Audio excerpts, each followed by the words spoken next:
चला तर रामराम मंडळी, सर्वांचं स्वागत आहे आपल्या बेदड्या कट्ट्यामध्ये. आजचा आमचा दिवस खूप आनंदाचा जाणार आहे, कारण आज आमचा या ठिकाणी सेंडअपचा कार्यक्रम म्हणजे निरोप समारंभाचा कार्यक्रम MSCIT तर्फे ठेवण्यात आलेला आहे पुमादी जोळगा या ठिकाणी.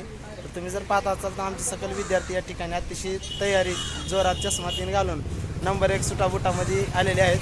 या ठिकाणी स्कूल बस पूर्ण भरून आम्ही इथून पुमादी जोळग्याला जाणार आहोत आणि तिथं गेल्याच्या नंतर सुंदर असा होणारा कार्यक्रम आपल्या सेंटरपासून गाडी निघाल्या तुम्ही पाहू शकता. आज रविवारच्या निमित्तानं सुंदर असा कार्यक्रम आपण ठेवलेला आहे. तर चला, अशा पद्धतीने आपण आता थोड्याच वेळामध्ये इथून निघणार आहोत आणि गेल्यानंतर तुम्हाला नक्कीच तिथला कार्यक्रम दाखवणार आहोत. चला.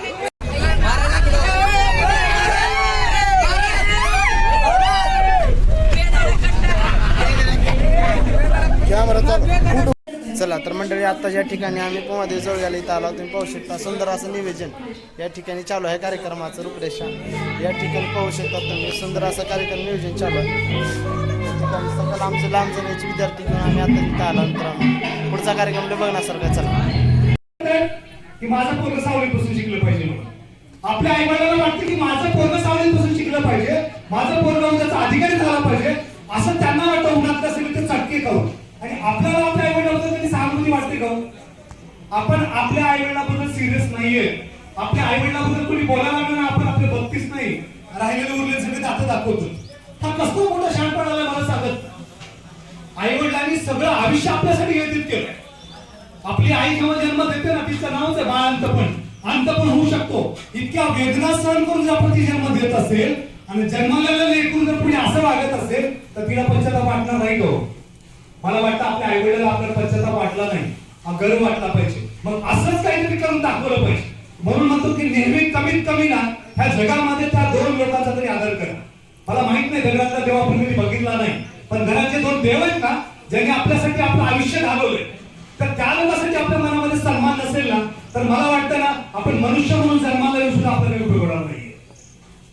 जीवन फक्त एकदाच भेटलंय, त्याला जगलं पाहिजे, त्याचा काहीतरी चांगला उपयोग झाला पाहिजे. आपण आपल्या आई वडिलांसाठी, आपल्या समाजासाठी, आपल्या देशासाठी काहीतरी करून दाखवलं पाहिजे.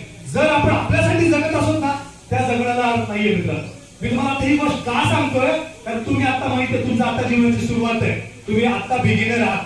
उद्याचा भारत तुमच्या हातात असणार आहे. जर तुम्ही परफेक्ट मजबूत नाही झाला तर मला सांगा तुमच्या हातात काय, तुम्ही स्वतःच सुद्धा असतो तुमच्या हातात होणार नाही.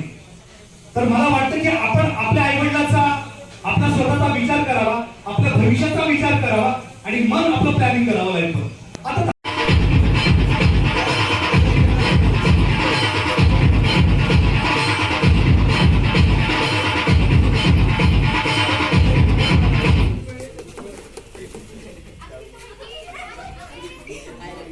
पुढचे आहे किस्मत साथ दे रही इसका. आता याच्यानंतर एक पुढची काठी राहील. चला स्टार्ट.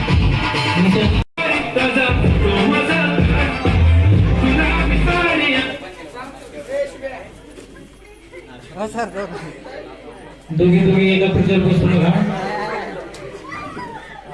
चला, एक खुर्ची काढा.